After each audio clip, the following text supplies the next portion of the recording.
So this video is for the last two problems in the paper 2 set for E3 radioactivity. We have 11 and 12.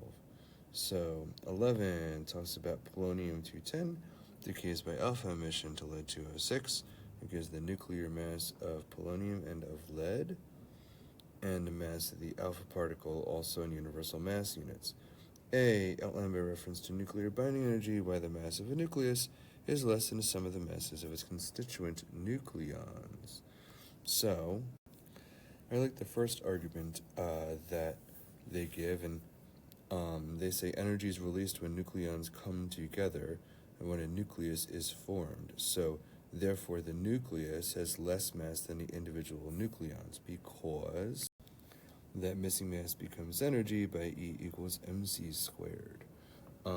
So, yeah, I like this explanation better.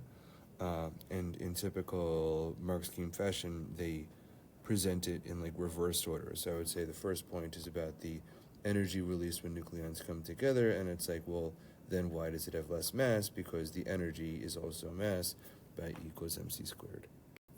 And then they also say accept protons and neutrons instead of nucleons. I think it's the first time I've seen that they've said that, which is true. Anyway, BI, calculate in megaelectronvolts the energy released in the decay. So now we're converting from universal mass units to megaelectronvolts. And so we're looking for the mass difference in universal mass units. So we have the polonium turning into the lead and plus the alpha. And so the difference when you throw together the lead and the alpha versus the polonium is 5.8 times 10 to the negative 3 universal mass units. It drives me crazy when they don't put units. I know that's an IB thing, they don't like units. Well, I do. 5.8, because it's not kilograms, right? So it's universal mass units. And then from there, that is mass. We want to know how much energy that is. So we have universal mass units to megaelectronvolts. And of course, 931.5 megaelectronvolts per universal mass unit from the data booklet. Cross multiply, and we get 5.4 megaelectronvolts. And notice that if you think you're fancy and convert to joules, the question asked for megaelectronvolts, so they only give you 1 point for joules. All right, B double I. Polonium was stationary before the decay. By reference to the momentum of the particles, the kinetic energy of the alpha is much greater than the kinetic energy of the lead nucleus. So this is interesting. This is not really an E3 problem, but it's still it's an explosion problem, like in terms of momentum.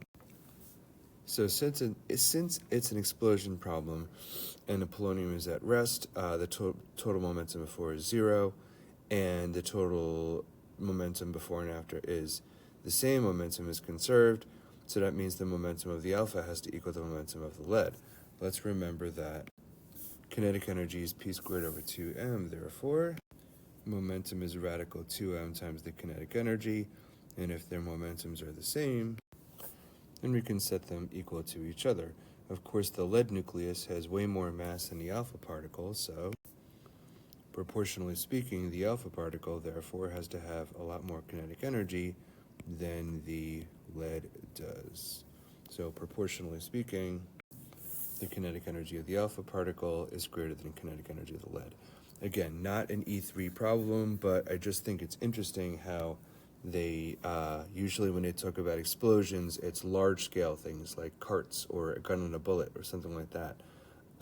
So I think that's an interesting explosion problem from a momentum perspective. Okay. And then there's another alternative that's more basic. They said they have equal and opposite momenta, so just going by MV, a bigger M is going to have a smaller V, and a smaller V means a smaller kinetic energy. Okay. B triple I, they're not done yet. In the decay of polonium-210, alpha emissions could be accompanied by emissions of gamma photons, all of the same wavelength, 1.5 times 10 to the negative 12 meters. How does it provide evidence for discrete nuclear energy levels? Because we know that gamma radiation is emitted when nuclear energy levels de-excite or decrease. So that is where the gamma is coming from. But I noticed one word here, it says discrete nuclear energy levels, and the fact that all of the gamma photons have the same wavelength of 1.54 times 10 to the negative 12 meters.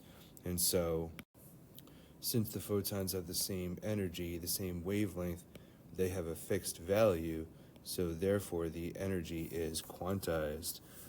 So not only does the gamma radiation provide evidence for nuclear energy levels at all, but the fact that they're all the same wavelength, a very particular value, shows that the transition means that the energy is quantized, just as the energy is quantized for energy levels for the electron shells, right?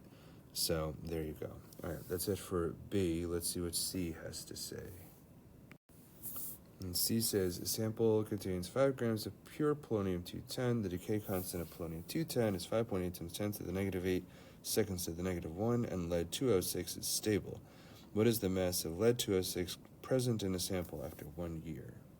So it's asking for two things, kind of like how much polonium has decayed, and after that, how much of that is left as lead. And of course, our decay equation is N is N naught e to the negative lambda t, and N refers to the amount. That could be a count, or it could just be a mass, right? So the starting mass was 5 grams. The time, of course, is in seconds, and so we have the year, 365 days, 24 hours, 60 minutes, 60 seconds. And so when you run the lambda times the time, raise e to the power of that, and then you multiply that times the original count of 5, you get 0.8 grams. If you ran the numbers to 6 digits, you get 0.802, so that fits. And then, of course, you're looking for so the decayed polonium is the 5 grams minus the amount that has not decayed, which is the 0.8 grams that is left, and so we have of decayed polonium 4.2 grams. Now don't forget the last part. There's lead and there's polonium in the sample, so we take the ratio of their atomic weights, multiply that times the 4.2 grams, and we get 4.1 grams of mass of lead left.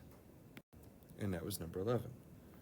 Last problem in the set is number 12. I seem to recognize this guy from, from E2.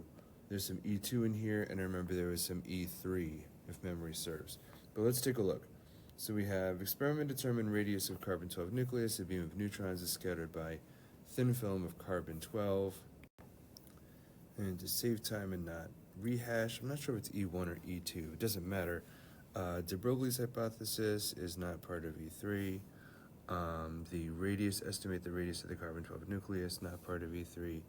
And then the BII, the volume of a nucleus is over the volume of a nucleon. That was done a few times, basically saying that the density of the particles of the nucleons is constant across nuclides. But here we are, C, estimate in becquerels the initial activity of the sample. And so we have an original mass. Here, let's go to the calculation. But the mass is 28 milligrams. So we have 28 milligrams of copper. I'm not sure what that has to do with the carbon-12 scattering from the first part. Maybe it's two separate questions. Anyway, so we're dealing with copper 64, and it gives us the decay constant of 5.5 times 10 to the negative 2 hours to the negative 1. So that's decays per hour instead of decays per second. That's annoying. And then what do they ask? They want to know what was the initial activity of the sample. So they want to know what A naught is. And this one maybe is a little bit of a stretch, but let's not forget that atomic mass of a nuclide is grams per mole. So we have 28 times 10 to the negative 3 grams of sample. Then copper is 64 grams per mole, so the grams cancel. And then we want to know what our count is to start with, and so we can get rid of the moles here. And so we wind up, that's where we have the 28 times 10 to the negative 3 divided by 64, that's right here, times Avogadro's number, and that gives us the 2.63 times 10 to the 20 is the original count of copper particles. And so when we have, so the original activity will be lambda times the original count. We have the original count, that's what we just solved for here. And so here, this guy right here, this is the lambda. The 3,600 seconds are because we need to get from hours to seconds. And that gives us 4.0 times 10 to the 15 becquerels. So yeah, time in which the activity of the sample has decreased to 1/3 of the initial activity. So we're using the activity equation. A is A naught e to the negative lambda t. And so we could just say A is 1/3 A naught because it's 1/3 of the initial. So A naught cancels out, and I get 1/3 is e to the negative lambda t. Take the natural log of both sides to get rid of the exponent. So natural log of 1/3 is negative lambda t. It does say in hours, so I'm going to use the original decay constant in hours to the negative 1, then 5.5 times 10 to the negative 2. So natural log of 1/3 divided by negative lambda, negative 5.5 times 10 to the negative 2 gives me 19.9748 hours, which is 20 hours. And which is what the mark scheme says. And that's it. Those are the last problems for paper 2 for E3. Thanks.